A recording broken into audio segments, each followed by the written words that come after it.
بچا کر کے رکھوں گا. یہ قرآن میں سورہ یونس 10 نمبر کی سورہ اور 92 نمبر کی آیت ہے. اللہ پاک یہ کہتے ہیں کہ تیری لاش کو، تیرے بدن کو لوگوں کی نصیحت کے لیے، بعد والوں کے لوگوں کی نصیحت کے لیے میں بچا کر کے رکھوں گا.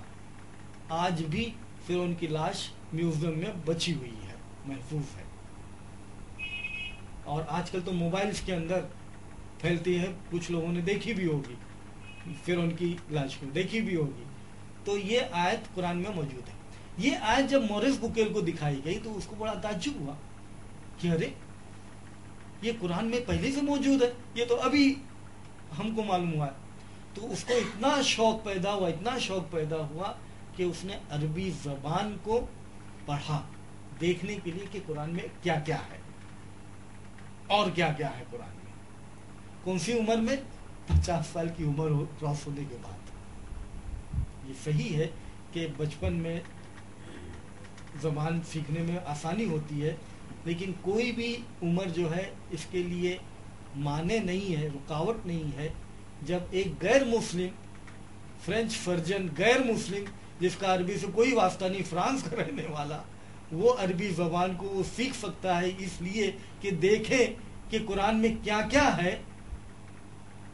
تو ہم تو جانتے ہیں کہ قرآن ہماری ہدایت کے لیے اللہ کی طرف سے ہے، تو ہمارے اوپر تو اور ذمہ داری بنتی ہے کہ اس کو ہم سیکھیں، اس زبان کو.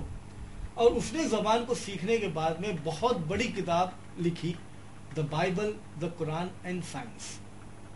ایک کتاب انگلش میں لکھی، دا Bible, the Quran and science.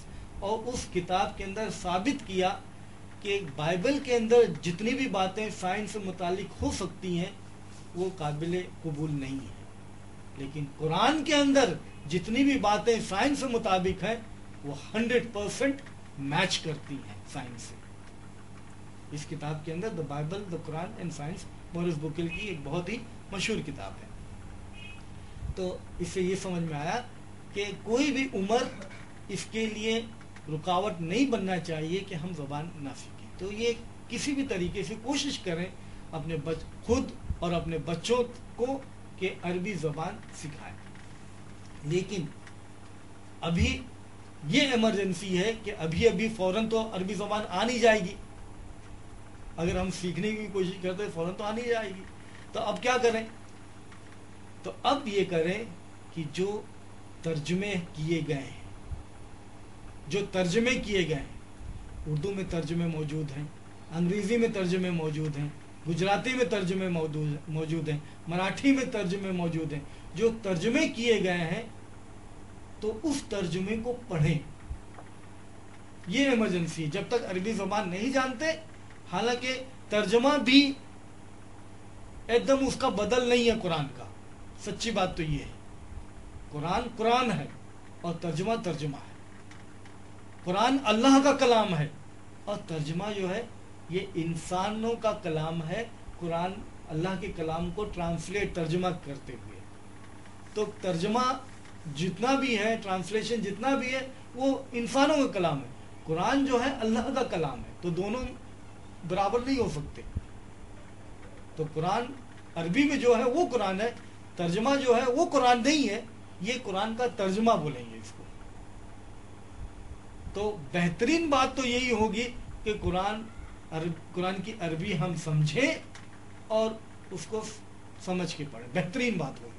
لیکن اگر ویسا نہیں ہے تو کم سے کم ایمرجنسی میں یہ ہوا کہ ہم کوئی بھی ترجمہ جو زبان جانتے ہیں وہ ترجمے کو لیں اور اس کے ساتھ میں تھوڑا تھوڑا پڑھیں. قرآن جو ہے ناول جیسی کتاب، جیسے میں بولا ویسی نہیں ہے کہ فراٹے دار ایک دم رفتار میں پڑھتے چلے جاؤ بس. نہیں، ایسا نہیں ہے. قرآن الحمدللہ ایک ہی پیج میں نہ جانے کتنے مضمون آپ کو مل جائیں گے. 2-3 آیت کے اندر ایک مضمون، 2-3 آیت میں پتہ نہیں کتنے مضمون آ جائیں گے. ایک ہی آیت میں کئی مضمون آ جائیں گے. تو قرآن جو ہے غور کرتے ہوئے تھوڑا تھوڑا پڑھنے کی چیز ہے. ناول جیسے سٹوری بک ہے ویسے پڑھنے کی چیز نہیں ہے. تو اس طریقے سے ترجمہ کوئی آپ اٹھائیں اور ترجمے کو لے کر کے تھوڑا تھوڑا روزانہ معمول بنائیں. کم سے کم آدھا گھنٹہ